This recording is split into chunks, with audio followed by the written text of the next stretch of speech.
Hello, and welcome to today's deep dive spoiler review of Star Wars Episode 5 The Empire Strikes Back.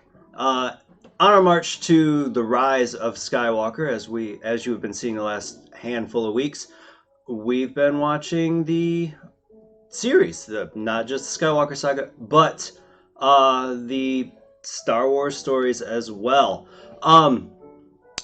Empire, as it'll probably be referred to multiple times over the course of this video, was originally released on June 20th, 1980, and had a special edition release, much like A New Hope did, but this time it was released on February 21st, 1997, and currently it has a Rotten Tomato score of 95% out of 97 reviews. I, of course, should have said off the top. And Mr. Knows, this here's my buddy Andrew. And Andrew, I guess the best way of putting this, what is your overall impression of Empire Strikes Back? Well, for me, I always go back and forth on the movie. There's times where it's my favorite one, then there's times where Jedi is. But overall, it was what was needed for the series. It was, that dark middle part of the opera that, Lucas talks about. I mean, they're fresh off their great victory, and the problem is now the Empire's really out to just snuff them. Yeah. I can remember as a little kid thinking that Return of the Jedi was the best Star Wars film ever. As I've grown and I've matured, I actually believe that this one is, and it's arguably, we could argue for probably, depending on your generation, Revenge of the Sith, The Force Awakens, you can argue for Return of the Jedi, you can argue A New Hope, and you can absolutely argue Empire Strikes Back. Really? You would argue for Phantom Menace being the best Star Wars film out of the 11 that we have? Out of their trilogies. Okay. I was thinking overall, because it's based on generation. Yeah, you said based on generation, so my thing was out of the trilogy for 1, 2, and 3. My argument would have gone towards I can get to, but my thinking was we would think one of the original trilogy. Mm-hmm. I know some people that didn't grow up on the original trilogy, but grew up on the prequels and think that Sith is the best. And my daughter thinks that The Force Awakens is the best Star Wars film. It's kind of how you look at it. There's one thing that George Lucas always said about his Star Wars film. No matter the generation, they were made for 12-year-olds of that time. Well, roughly the quote. On a technical aspect, you even have to look at that, because if you get somebody nowadays into Star Wars, you're not going to necessarily get them in on the old films. True. Very true. Because they're just going to go, and especially Empire, you can almost tell that their set pieces got much better compared to A New Hope. In A New Hope, everything looked good, but it was tacky. And outdated. Well, and at this time, compared to, say, 2001 Space Odyssey, you look at that, my God, the set works were amazing, and it was, 10 years? True. And very few, but you have to give Irvin Kershner actually directed this film. You have to give him credit. He did a snowy landscape when very few films of the time was doing snow, because of how snow reflects the light. But in terms of tech, all the tech you see in Empire, everything looks good. Everything looks workable, looks like actual machines, looks like actual tech. It was the first Star Wars movie where I think they had the budget, really, to be able to go into detail on everything they were doing. I can give you that. That's fair. Speaking of budget on things like that, this movie hinged on one character. It hinged on Yoda. If that puppet worked, the movie would work. If you look back and watch Empire, if you take out Yoda, the movie kind of doesn't hold it. If you put a bad puppet in place of Yoda, If you you put turn Oscar the yourself into Grouch in. you turn yourself into a farce. You Yeah. turn it into just a comedy without meaning to be a comedy. No, And he definitely worked for the time. yep, and he was acted by the great Frank Oz. Um, if I remember the story right, they built the set up 6 feet so Oz could be underneath the Dagobah set, acting alongside Mm-hmm. Mark Hamill. And they always said in all the older stuff that I watched was always like, well, yeah, we built it up and we put live animals on the set, and I didn't realize it until this playthrough until this watching. There's where he meets Yoda. There's a snake just all the way up in the upper I corner. think somebody actually got injured by one of the reptiles they had in that. No, they had reptiles, they had snakes. I mean, you're talking they had like Gila monsters. I mean, there's stuff all strewn out throughout the Dagobah sections. And this is the first time I noticed that they filmed the snake. Mm-hmm. I actually want to let's do a little bit of the lore here on Yoda. He said some things in this film that ends up being contradicted by what we see from the prequels.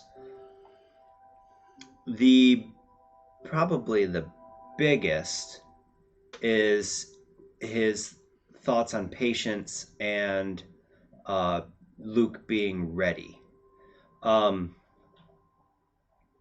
And my own counsel I will keep on who is ready.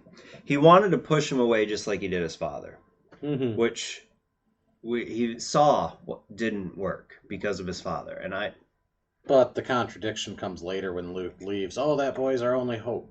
Well, no, that was Obi-Wan, but the point still stood. Okay, so you didn't want to train him, but I think it was more about scaring the crap out of Luke on this one. Whereas with Anakin, they literally did not treat him that great. He came in for testing and they talked about him like he wasn't even there and basically insulted him as a 10-year-old boy. You know, they were not kind, they were not nice. And then even later on, the constant reminders of the fact that, oh, we took you in even though you weren't ready. But like with Luke, I think Yoda was just basically, I have no choice but to train him, but I'm going to scare the crap out of him. Hence why I'm not Because afraid. he's You too will immature. be. You will be. Well, the thing is Luke was immature. He was literally Anakin Skywalker in this movie. The difference is he learned from his mistakes. And well, the other difference is Yoda was always keeping a tab on him too. How do you know who I am? How do you know who my father is? You don't even know who I am. Luke was an idiot. There were 2 points before Yoda reveals himself to be Yoda that should have made Luke go, wait a minute.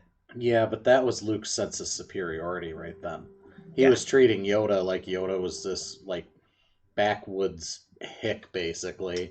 You're a lesser life form. Don't mess with my stuff. Don't eat my food. Don't mess with my droid. Just go away and leave me alone because I'm looking for this great Jedi warrior. Wars not make one great. And if you think about it, with what little Luke knows about the planet, no technology, an abundance of life, how does this one dude know about what war is? Let alone, how does this one know how to talk? Gotta remember, Luke came from Tatooine, though. He's ignorant. I mean, I'm not trying to be mean, but he was ignorant. Not wrong. He was kind of full of himself. He was the hero of the rebellion. He's got this great destiny to be this Jedi Master who's going to bring down the Emperor. And he just went down there just completely, like, full of himself. And from what you could see and gather is Ben hadn't really been in touch with him since the Death Star. I don't think so. I don't know what the Star Wars comics have put in canon, but I know I don't know. I don't think so. Like in the scene where Yoda reveals who he is, Luke goes on about, oh, but I've learned so much since then. Tell him, Ben, I've learned so much. And it's like, that's the problem, though. You learned everything on your own, and now you think you're special. Fair. I think that's fair. That was his ego talking. And, I mean, you see it later in the fight with Vader. He goes on about, oh, you'll find me full of surprises. It's like flashback to Anakin Skywalker going on about how great he is. And it's like, the difference between the two is, come the next film, Luke learned from his mistakes. He matured, he grew up, and understood the fact that he wasn't that special. And that's one of the biggest things that I prefer about this trilogy over the other three is the character development that we get, the ride that we get. And it's not just with Luke. It's with Han, Leia, all of them. Well, Lando had probably the shortest character progression arc out of any of the trilogies or any of the films, in the simple sense of he had about a half an hour to go from self-centered, self-serving scoundrel to my friends are being tortured and I can't stand by and let any of this happen. And if you look at how we end Lando in Solo, he has come a very long way in 13, 14 years, I think, between Solo and Empire, I think. Well, like when we were watching, I brought up that him and Han had to have more interaction after Solo, because based on how they after left it. Solo, with how they left it, I think Lando would have hung Han out to dry. Yeah, for a freaking. And you would think penny. that because I'm not gonna go into the romance of it, but his favorite droid is now the Falcon, and he's not trying to get the Falcon back. Shows great maturity out of Lando. The one thing, stepping away from this, one thing I will say about Empire is I love how much more integrated all the different aspects of the galaxy, in the sense of they bring in the bounty hunters, they bring in like Cloud City, you see all these different things coming into it. I feel like it opened up the universe more. It did, and even though we see three planets, Dagobah, Hoth, and Bespin. Cloud City and Bespin. Which is funny because I didn't realize they mentioned Hoth as the planet, but it's the name of the system because was it Viet said they're on the fourth planet of the Hoth system. Well, I think any habitable planet, I think, takes the name of the system. I mean, they were in the Anoat system, which was the next system from Hoth, and Anoat was like the homeworld of, was it the Ugnaughts? I don't know. I can't remember, but Anoat was the world, and it was the Anoat system that they stumbled into running from the Empire. That's fair. I'll give it that. But we see those. We see we see a lot more life forms. Tauntauns and everything Wampas. on Dagobah, Wampas, Minox, yeah, that was what I was thinking, Minox. This giant space worms. Yep, the space worms, and they mention Gundarks, Nerf Herder. No, sorry, they mentioned the Nerfs. Okay, I have to totally cover this because this is something I brought up one time because it was just a realization. There's the scene where she goes, "You scruffy-looking Nerf Herder," and he takes offense to the scruffy-looking part, and the reason being is, in a Star Wars universe, a Nerf Herder is a cowboy. He's not going to take offense to being called a cowboy. Essentially. Because Nerfs, that's all they really were, was cattle, and a Nerf Herder would have been cowboy. If I remember right, there was an old Star Wars game called Galactic Empires or something like that. It was a real-time strategy based off the Age of Empires 2 engine. Yeah. And a Nerf... The Clone Wars and whatnot, yeah. You could basically kill a Nerf, and they looked like little turkeys. And all you did was harvest them for meat. It was weird. But, yeah. I remember that. Oh, yeah, and we had I never got to play it. And we had a buddy once upon a time that had used that as his gamer tag. Nerf Herder? Oh, yeah, you know who I'm talking about. Yeah, I know who you're talking about. I can't think of the name at the moment. Which is fine. Yeah. We don't need to drop everybody's name on here. So let's talk about one thing I caught in this one that kind of bothered me, and Brother sister love. Well, that's a whole. I don't want to. I don't want to go into Game of Thrones here. No. I was going to talk about the technology, as they always complained about Hoth being too cold, and then the next morning, oh look, our speeders are working. But what I was really wanted to get into was the lightsaber aspect of it. This, on Hoth, Luke cuts off the Wampa's arm, and it bleeds. When every other, we'll just stick with Empire probably here. Because it's so cold. And when Luke cuts off his hand, he doesn't bleed. It instantly cauterized the wound. Hey. And I just thought there was a little bit of a discrepancy there. That with the whole change in Kanan now, I feel bad for that Wampa, because in the old canon, he raised a Wampa army and tried to kill Luke when Luke went back to Hoth. Wasn't that in Secrets of the Empire? Which one was that? Because it was one of those series. It was around the time of like Darksaber and and I can't quite remember, like Eye of Palpatine and things like that.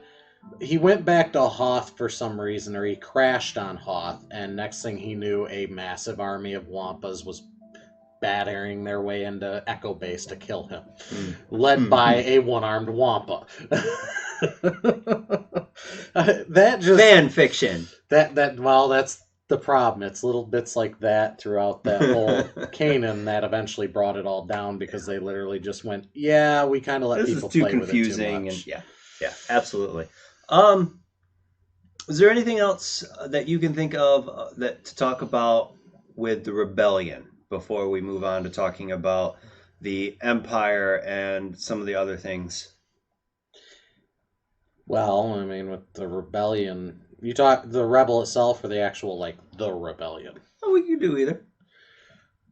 For one, they needed to learn, they didn't learn their lesson from Yavin 4. Quit putting your only base on one planet. With all your leadership there, too. Yeah. The issue I've got, and I know it's an issue a lot of people who've seen this movie. Before you move forward, there's one thing I have to say. Not all their leadership was there, because Mon Mothma wasn't there. No.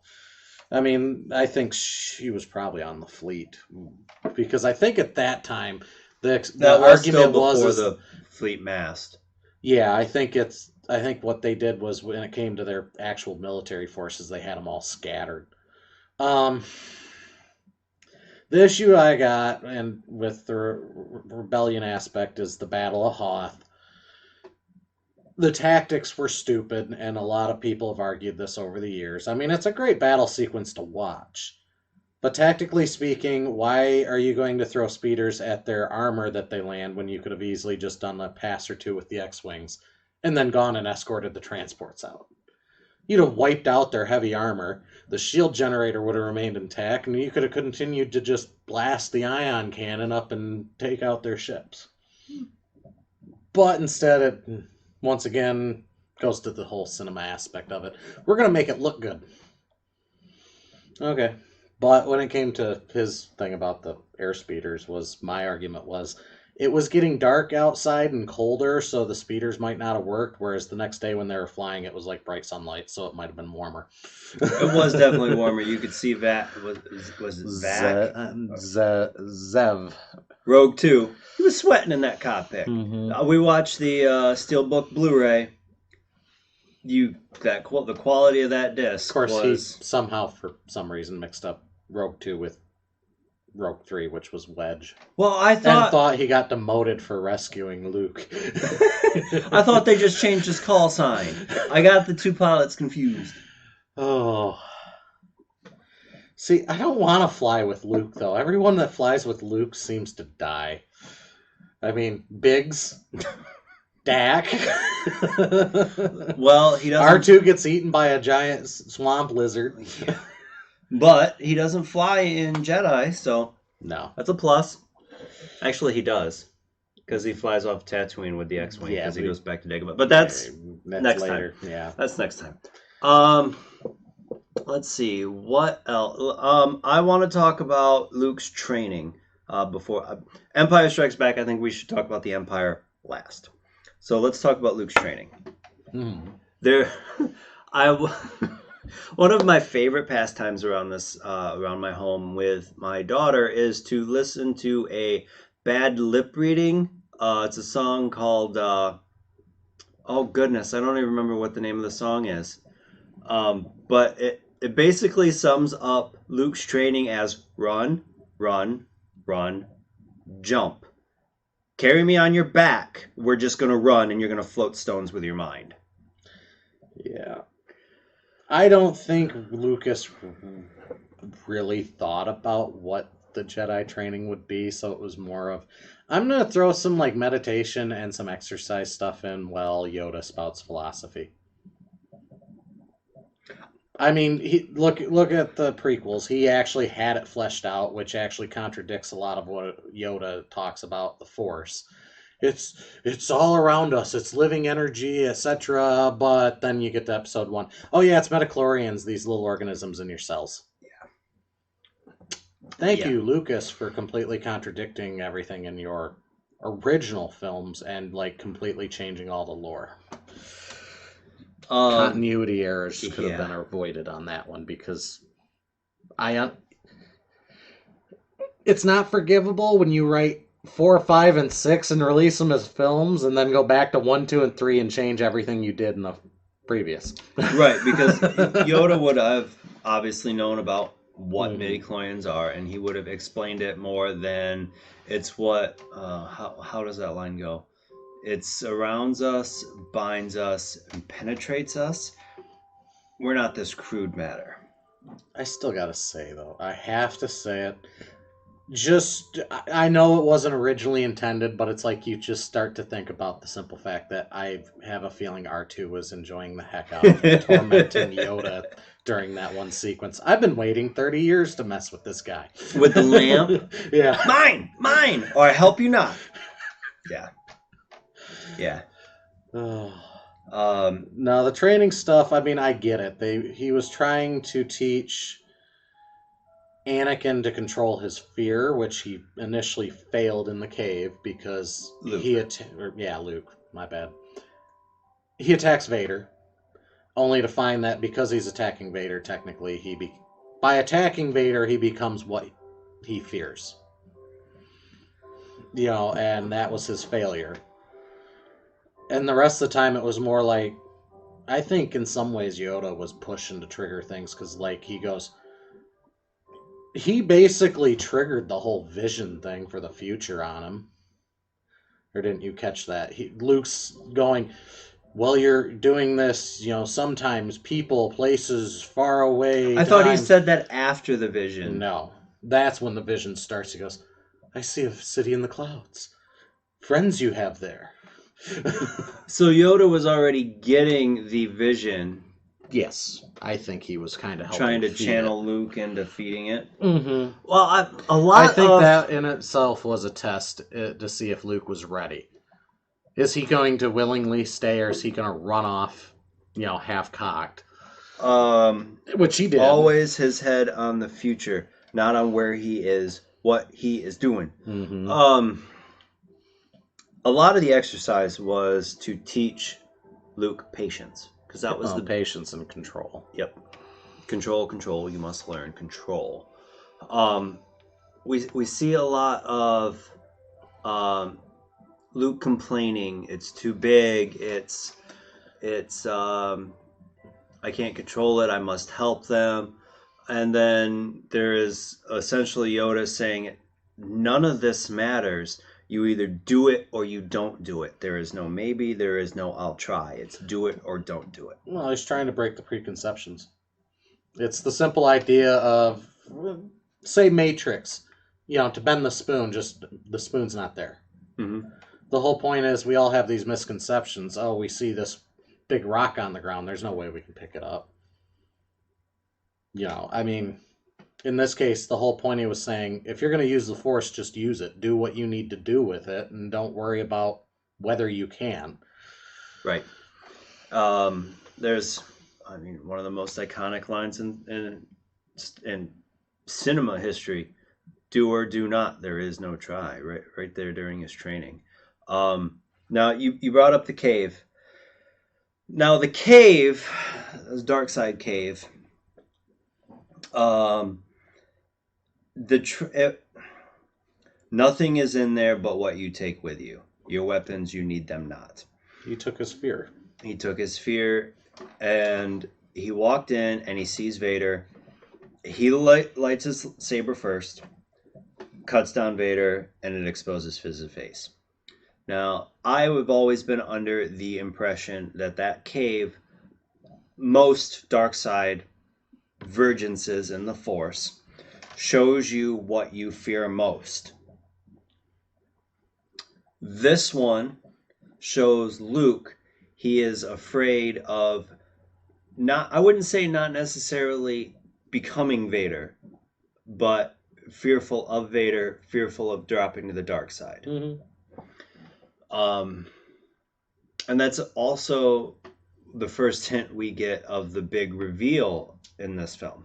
Well, yeah. I mean, it's the actually, yeah, because it's basically implying that Vader and Luke are connected, and more than just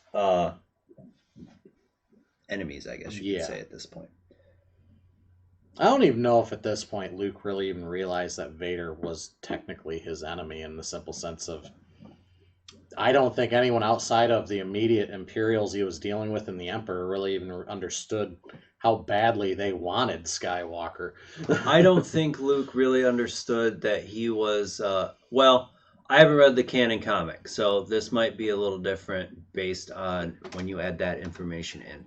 But based on just watching 4 and 5, I don't think he understood how important he was to Vader or the Emperor until the vision of Cloud City. So that kind of brings us to the Empire itself. This film is The Empire Strikes Back. Throughout the film, this is the first time in series history, based on release date, that we hear the Imperial March. And it is all over this film. I only thought it was played once or twice. It wasn't until really this viewing. What most people think of the Imperial March, though, is the classic dun dun dun dun. There are a whole bunch of different sections of that you hear in pieces all throughout the movie. Yep. Yeah, they didn't play it in A New Hope, did they? Nope, it was created for Empire. And then they put in a little bit of the Empire's March in the Imperial March in every other film. And I have to say the best way of using it was as Imperial Propaganda in Solo. I have to admit. That was awesome, yeah. And then the rest of the time they typically use the Imperial March in different scores, is the way I can think to put it, in terms of foreshadowing for Anakin into Vader, or foreshadowing of Kylo Ren looking at something of Vader's. And that song was basically Vader's song. It wasn't Palpatine's. It's Vader's Palpatine's theme. Song is that sequence you get in Jedi during the whole. It's that during the throne room sequence. Yeah. My thing with the Empire, I like about this is you actually see much more. Out of any of the films, you see more of what the Empire is. And one thing that's always bothered me, and I've always kind of wanted a movie, and I've told you this before, or something, is something based on an Imperial character and show the fact that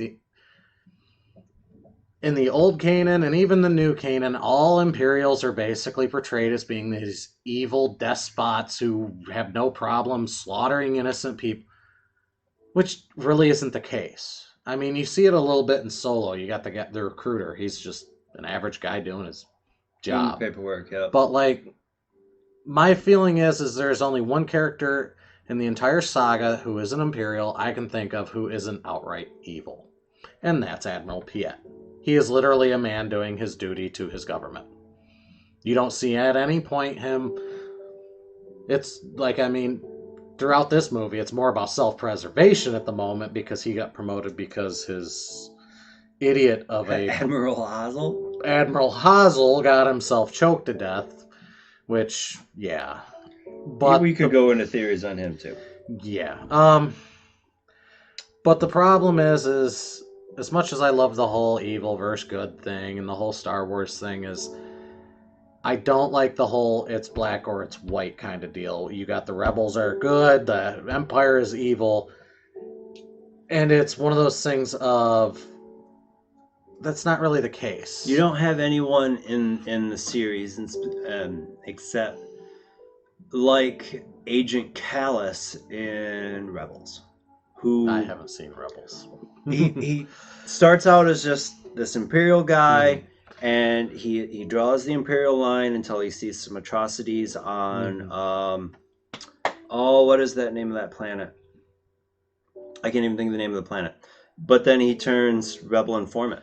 Well, and that's the thing is, and it was the books more that brought this out. Most of the rebels, especially the pilots, are former Imperials who saw the worst of what was going on. Wedge. You know. No, Wedge wasn't an Imperial, was he? Canonically now, thanks to Rebels. He was... okay.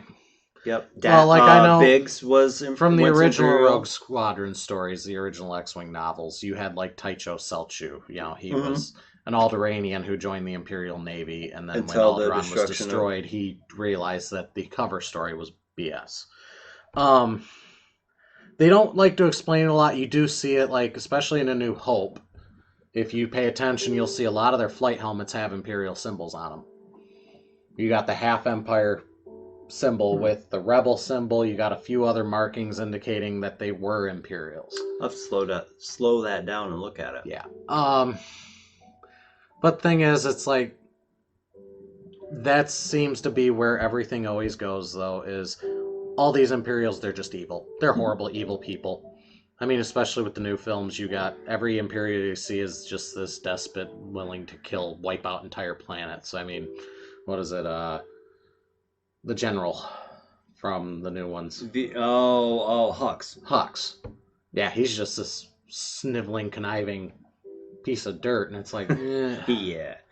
But it makes me want the Mandalorian a little bit more, and we're getting really close. On recording, it's a couple months. The first episode drops on Disney Plus on release day of November 12th.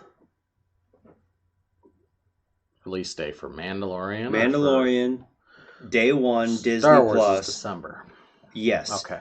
10 weeks before The Rise of Skywalker is the first episode of Mandalorian. It is a 10-episode series dropping once every week. Yeah. Now, is it a single season, like a mini-series, or are they planning more? It is a limited series. They've already said we're getting a season 2. Okay, good. At least if my recent news remembers it, I believe we're getting a season 2. No, I do like the aspect of it. I mean, it shows the inside of the Empire, I think, better than any other film does. Absolutely. And the fear that everyone lived in on Vader, because you did not get that in A New Hope. I still, well, yeah. I mean, except for General Veers, I think. General Veers respected him. If you go with Old Kanan, I mean, I don't think they have much on him in current Kanan. But in Old Kanan, basically, Thrawn actually recommends Colonel Veers to Vader.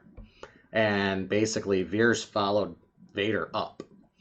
He basically Vader took him on, and he was actually the one who designed the AT-ATs. And became basically their version of, say, Rommel or Patton. Okay. I mean, he was just one of their best generals. Now, there's actually a cut scene that they never put it back into the film in which Hobby Cleaven, Rogue 4, kamikazes his airspeeder into the head of Veers' AT-AT and kills him and himself. But they took that out and it never got changed. So speaking of deleted scenes, go out of your way and find the one with the Wampa and Echo base where C-3PO takes off a sign off a door, and then some stormtroopers come by. The door opens up, and a Wampa comes out and attacks the stormtroopers. It's one of the funniest things I've ever seen. Today was I the think it's first time I've hilarious. ever heard of that, but Google it. no, one thing I like is they also continued, and not a lot of people notice this, but there are a lot of little Easter eggs in the original trilogy involving droids and junk piles. That's fair. You see IG-88.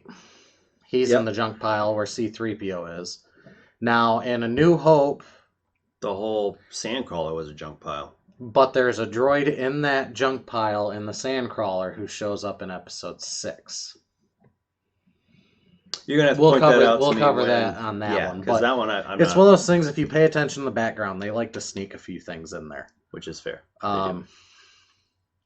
Pretty sure IG-88's shown up at least once more, somewhere in a background. I think the head of the IG-88 he might be model in 6. turned into a drink dispenser in either Phantom Menace or Return of the Jedi. I don't. I don't that remember. might have just been a story I heard somewhere. I don't remember. Oh, Ichuta. Oh, gee, That shows up in How multiple rude. films. That silver droid, I think. Yeah. Hey, Um, remember you got the silver C-3PO or the 3PO unit in New Hope. Oh yeah, and you get a silver 3PO unit in Phantom Menace. Which possibly? Oh yeah, on the one that- Trade Federation ship. But Yep. I was thinking the one on Bespin though, if you go with Old Kanan, was actually an Imperial espionage droid. They were basically espionage droids designed to look like interpreter droids. in order to listen You in. mentioned 3PO, and I kind of want to touch on the romance of Luke. Whoa, wrong one. Leia and Han for a second, because they're getting close throughout this whole film. You see them get closer and closer and closer, and Han just kind of pushes her buttons just to get her to react, and it draws them in essentially. But they're working on the hyperdrive, and 3PO is programmed for etiquette and protocol, and he figured something out mechanically and had to tell everyone right now, and that turned into some of the best comedy in the movie. See, I always personally felt that 3PO was kind of getting revenge on Han, personally. Because 3PO goes, the reverse power coupling needs to be replaced. Polarized. So then Han walks away and looks up at Chewie and goes, I think we need to replace the reverse power flux coupling. And you see 3PO just kind of turn and look and go, I told you that, that's the feeling you get, which is amazing about 3PO is just who played him? Anthony Daniels. The simple fact that Anthony Daniels was able to convey through a static metal face and body, just body language, just through body language, you get so much expression out of 3PO throughout the series. Yep. But I always felt that was his revenge. I managed to isolate this. I'm gonna go and interrupt because he basically took what I told him and treated it like, oh, he thought of it and told Chewie, so now I'm getting revenge on him by breaking up his moment with the princess. Speaking of all this mechanical engineer, you had a theory I've never heard before about Chewbacca and the state of the Millennium Falcon. I only just came up with it. So today. what? Please. So we're elaborate. watching the movie. He makes a comment on how was it that Chewie got that put 3PO's head on backwards? And it just kind of struck me. I was thinking about it, and I just go, in Old Kanan, they made Chewie out to be this great and amazing mechanic, but now I'm looking at it more as, I think he was mechanically inclined, but honestly, I don't think he was that good because it would go a lot of the way of explaining, with how much Han loved the Falcon and how much work he always put into it, why the ship was always running on like its last leg. I can kind of you get see behind Han it. come running out into the hangar on Echo Base going, no, that one goes there and this one goes there. And it's like, Trying I'm to just get us sitting out of here here, going, White. Yeah. I kind of feel like they're best friends. Chewie is an awesome one combatant, two co-pilot, you know. He can fly that ship Oh like yeah, nobody's business. He's the perfect co-pilot for Han specifically. I mean, they mesh. And I think you can argue that with Rey, but Well, we'll talk about I think that it's later. one of those things where Chewie tries his best, and I think that's honestly just why the Falcon is such a mess. And he's got a problem with timing too, because you see in this one specifically, Han come out. Why are you taking that apart now? Well, there's another sequence. You see them. What was it? They're running from the Super Star Destroyer.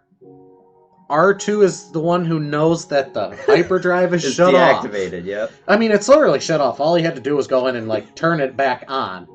But you got Chewie down in the access hatch with this thing and lightning bolts, and he's banging on stuff. And it's like, you know, it just kind of further puts it in that I think this is just more like Chewie just does his best to get things to work, but he's kind of like the Russian cosmonaut in Armageddon.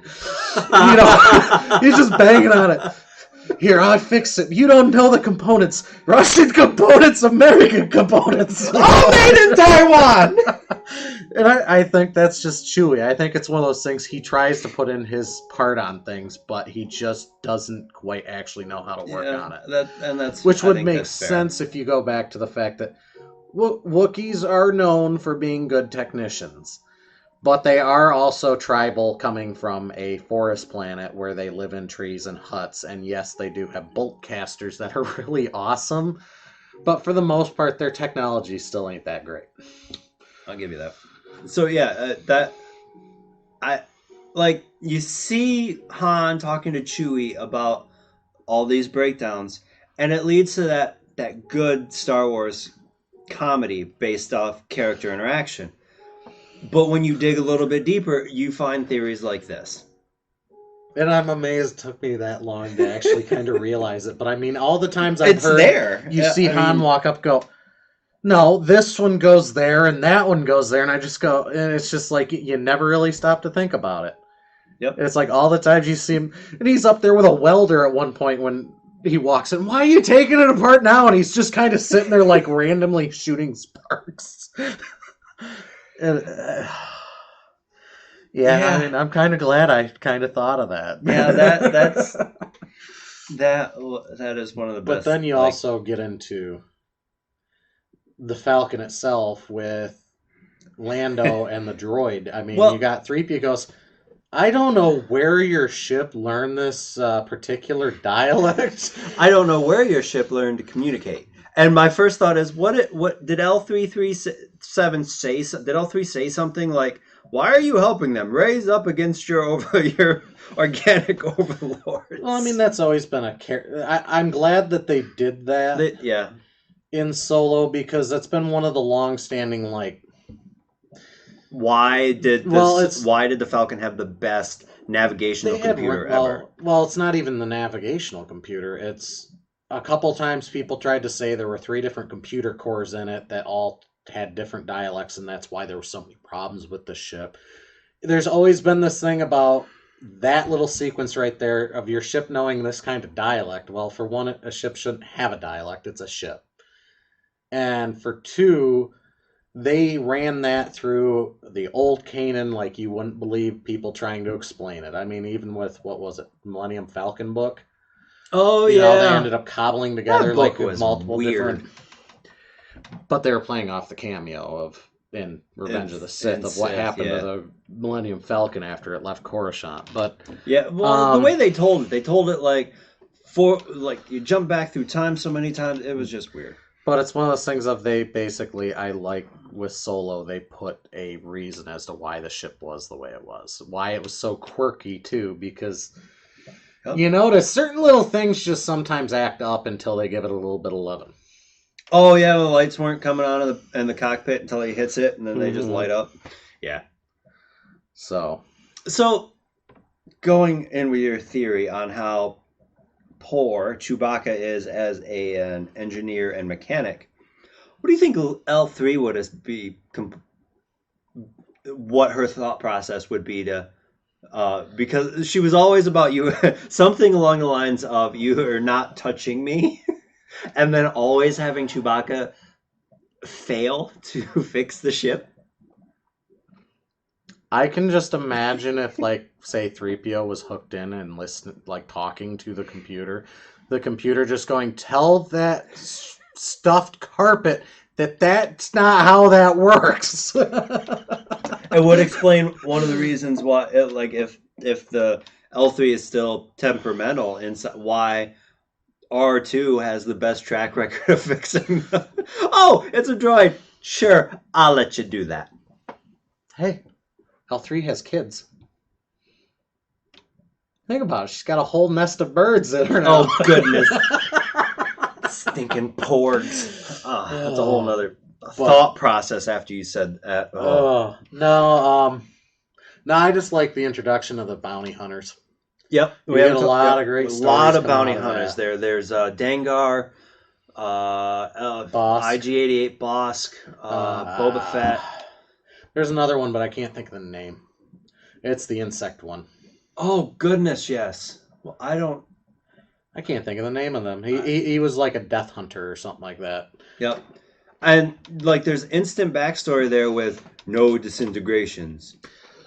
Yeah, I asked him a question. I'm like, I wonder what the original actor had to feel about having his voice stripped from Boba Fett. And he just goes, he was angry. If I remember right, there's a story that Jeremy Bullock was not pleased with it. Mm-hmm.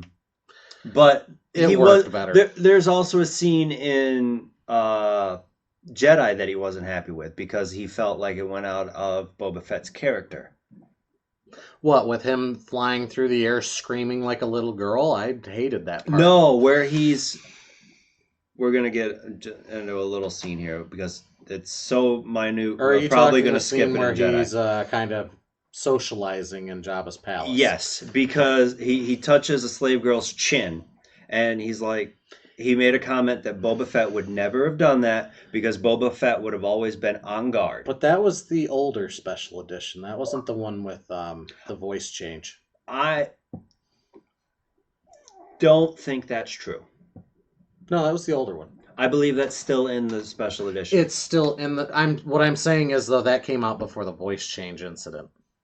Oh, okay. I'm saying that scene was put in because Lucas hated the entertainment scene. They couldn't pull it off with puppets like he wanted, so he did that whole expansive music video, basically. And you see Boba Fett walking. We will talk about that in Jedi. But yeah, that came before. It's just, but personally, I think it fit things in much better. And personally, I've always liked Boba Fett, but what's his name? Tamara Morrison? Yeah, he was better. And changing the voice tied things in. It tied in with him being a clone. And if I remember right, Tamara Morrison voiced all the clones in Sith. He might have... No, he didn't voice the Clone Wars and Rebels, but... I think he voiced a couple, but he didn't voice the primaries. Like, he did not voice Rex or any of them. Rex or Cody. But, like, with that movie, it also shows that there is backstory in regards to Boba Fett, because I highly doubt that Vader would have compensated anybody else if Han died. If any of the other ones did, simply because of the fact that the Empire utilized Boba Fett for a lot. But they wanted to keep... because Jabba still controlled so much of Hutt space and but he Tatooine. Also worked with the Empire. That's yes, the thing. He did. He knew it was the key to survival. There was I remember there being a canon comic where Vader went to Tatooine and talked to Jabba and threatened. I think he almost killed him. I think he almost choked him out. Yeah. But I don't remember the reason. Huts. Vader hates Tatooine, period. Well, yeah. Now, he'd asked a question. He's like, it makes you wonder how Boba Fett was really able to figure out and triangulate where the Millennium Falcon was going. And I'm going, well, that's because he's been hunting him since at least New Hope, if not before it, because Jabba put that bounty out on him shortly before New Hope. And he's trying to come up with the money, at which point Boba Fett's got plenty of time to figure out who his past associates were. And if there is one thing that I've seen with Boba Fett, he's always been thorough. If you read, Well, I think he was better than his father, even. He was, I think so. If you read, what series was that? Was that the Legacy of the Force, where he trained Jaina? Yeah. His training of Jaina to hunt her brother Ben. No, Jason. It was Jason. Well, I loved his reappearance in Yuuzhan Vong, even the New Jedi Order. I don't remember him showing up. He shows up on a space station, and Han happens to run into him, and remarks after running into the guy, he goes, "He looks familiar, like Boba didn't have his helmet on." He goes, and he was just remarking on the guy's face was slightly burned from the acid, from the stomach acid. But he goes, "I think I know that guy." And then a massive battle breaks out on the station with Yuuzhan Vong invaders or something. And next thing you know, a bunch of Mandalorians all show up with Boba Fett, and he goes, "Oh." I remember there being I remember that vaguely now. There was some comment. That was like his first reappearance since his actual books. If I remember right, there was a comment there about him just being cargo. That it wasn't personal. You were only cargo, and I don't have any carbonite around. Yeah, that was one thing that him and Han had a conversation about, is because Han always felt it was personal, and Boba Fett's like, "No, you were just another job. The difference was is you were a pain." You know, that was the whole point, was Han was like his most difficult job he'd ever had. But, I mean, that also helps when you got an entire rebellion at your back to help protect you. So, do you think there was this there in this film, Han tries to leave the rebellion before the attack of the Empire. He says, "I thought you were staying. Well, the bounty hunter we ran into on Ord Mantell." I'm pretty sure that was Boba Fett. And then a death mark, so... Well, yeah, basically it was dead or alive. I mean, death marks were one of those things that a lot of the rebels had them because the Empire put them out on people. General Reich actually had them too. Oh. I'd like to see more on the Bounty Hunter Guild. Well, Mandalorian, we might get some of that. No, all right, that's fair. I mean, I would like to see something in regards to,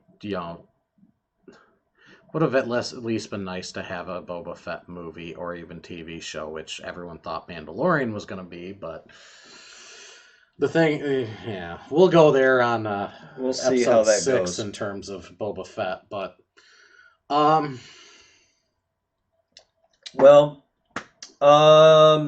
this is also the first appearance of the Emperor.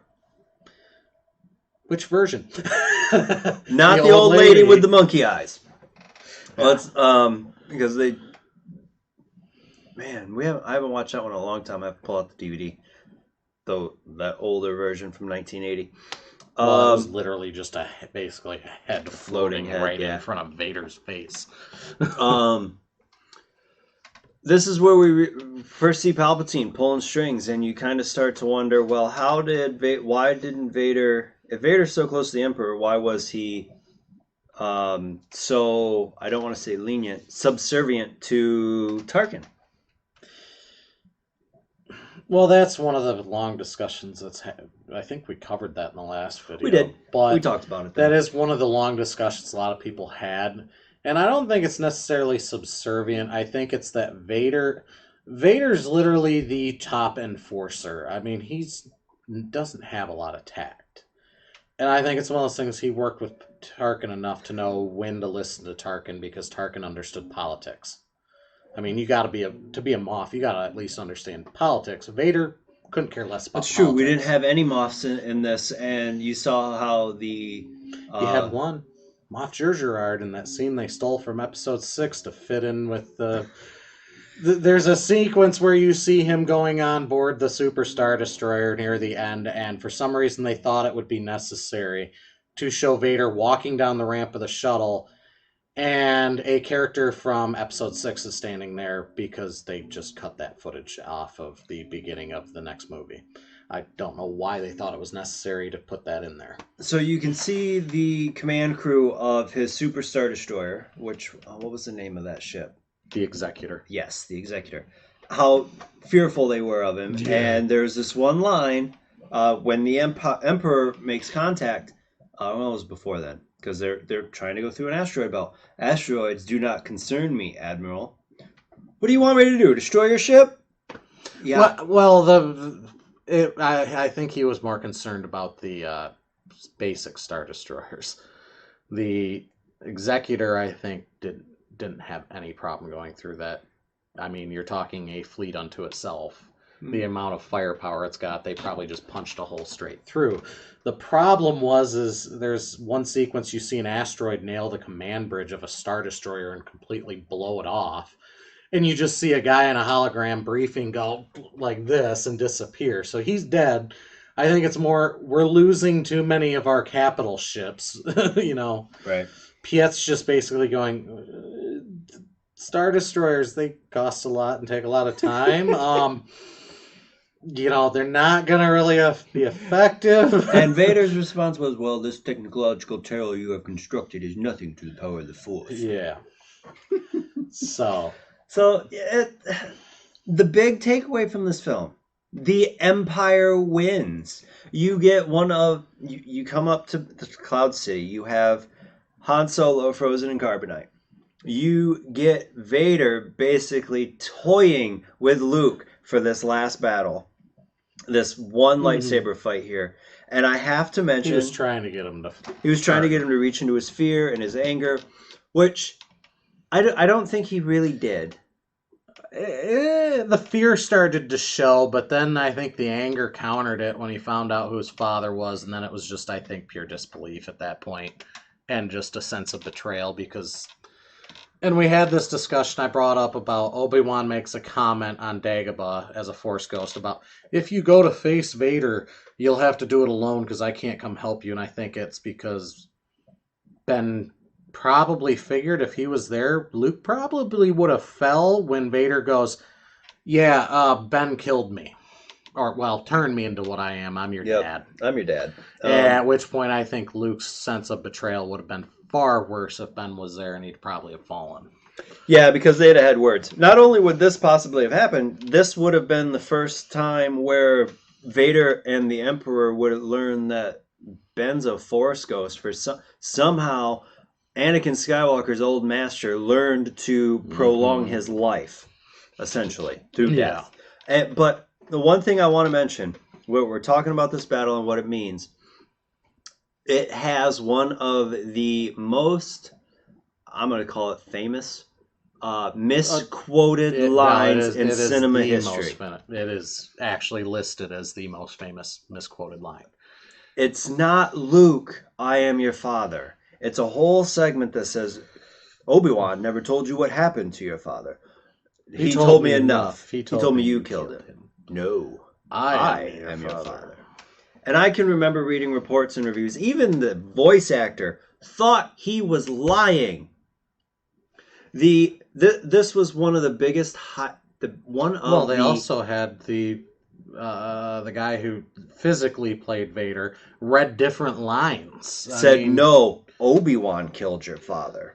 And then only a handful of people even knew about the scripting change. 3 people, maybe 4.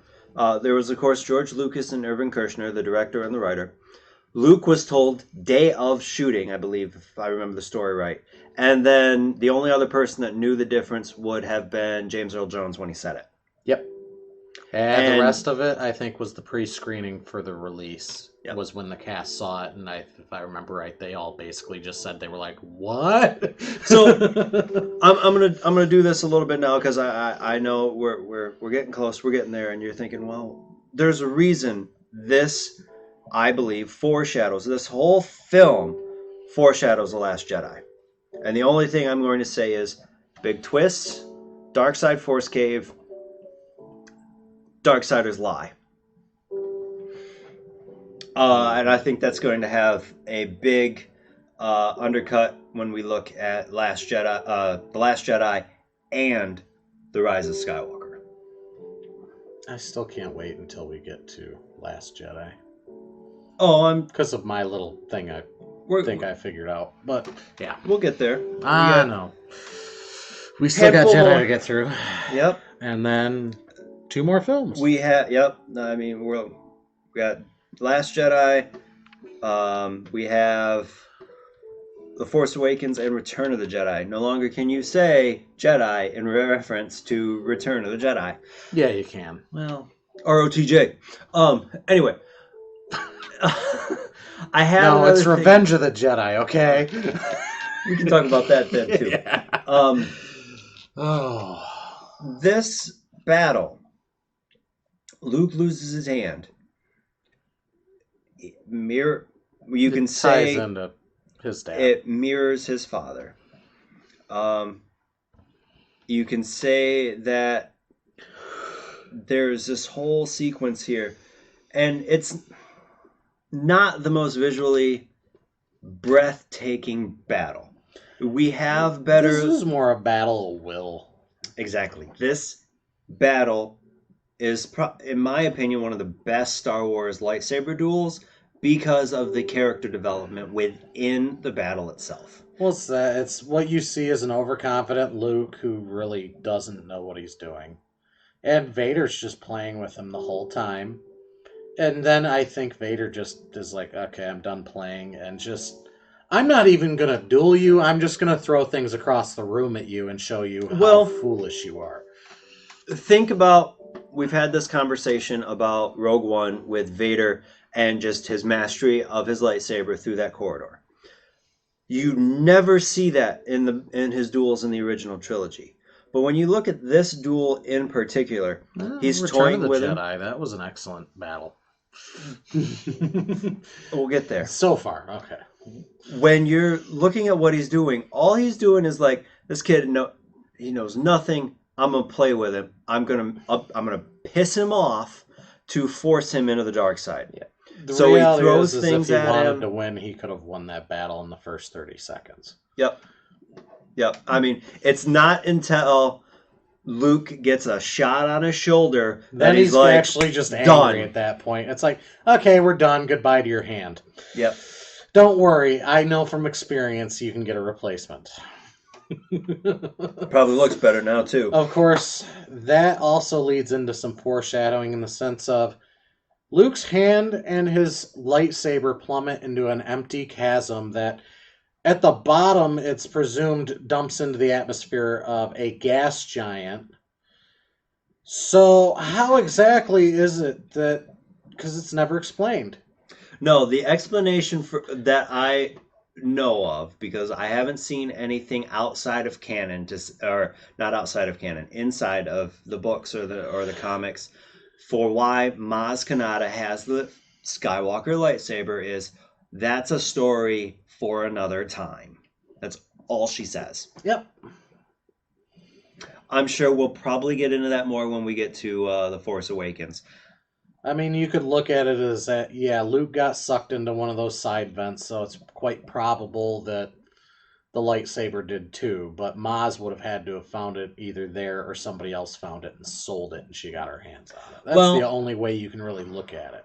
If you look at a canon, we probably should talk about this at that point. Yeah, let's table that for Force Awakens. But it is foreshadowing for later films. Yeah.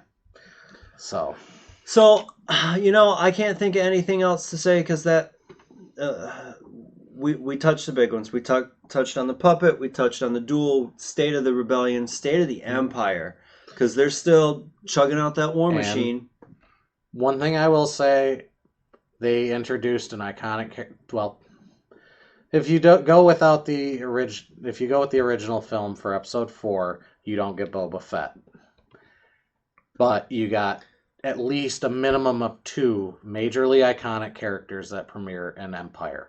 Lando Calrissian, whose character development pretty much comes full circle in a very short time, and it works. It does. He does such an excellent job. And you get to see more, coming into Return. But I am excited to see him coming back for the final movie. Me too. I think hopefully that will close up some gaps.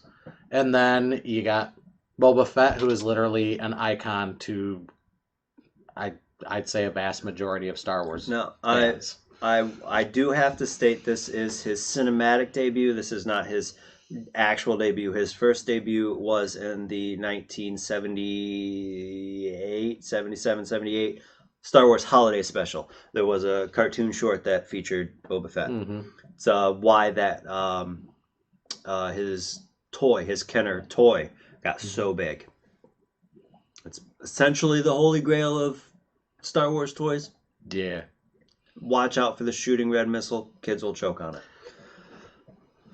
It's essentially why I got discontinued. But do you have any final words? Any final thoughts?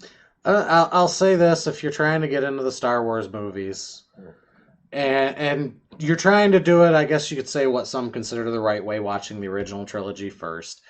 If you've watched Episode 4 and you weren't quite into it, definitely watch this. Give it a shot, because it will get you hooked in. Yep. You know, I mean, for a lot of people like me, I wasn't alive when A New Hope came out. I never got to see, and that is one thing I really regret, I've never gotten to see the original trilogy in theaters.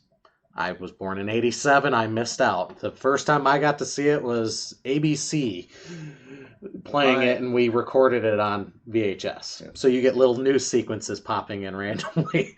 But if you're trying to do it that way, A New Hope only came to me later on. I always hated the movie when I was younger. It was just too old. Feeling to me, and too confusing. Okay. But Empire, you watch Empire, and within the first half hour, you're going to be hooked on Star Wars. I mean, just the Battle of Hoth will drag you into it. This is my favorite Star Wars film. It wasn't always that, but I enjoy a film every now and again where the bad guys win. And this is the bad guys win. They win so much so that the Rebel fleet where Luke and Leia go at the end is outside the known galaxy. No. They're still in. You got stars and everything.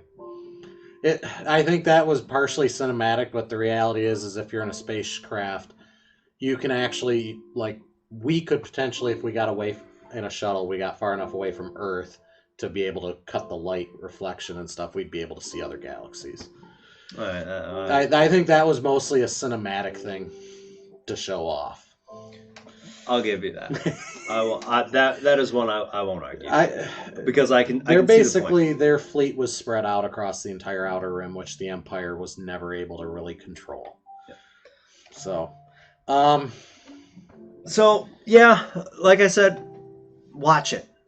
You really don't necessarily need to see A New Hope to see this, but I think that if you enjoy this film, you will, in one way or another, you can find other things in Star Wars that you can enjoy in every episode.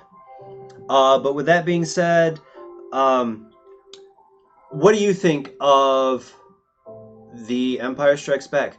Go ahead and leave us a comment below. And where can everyone find you? Nowhere.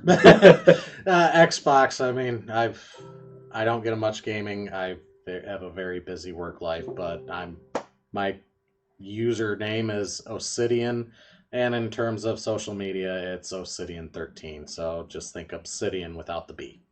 And I, of course, can be found at Mr. Knows Reviews. And go ahead and hit like and subscribe if you have enjoyed our Star Wars series so far.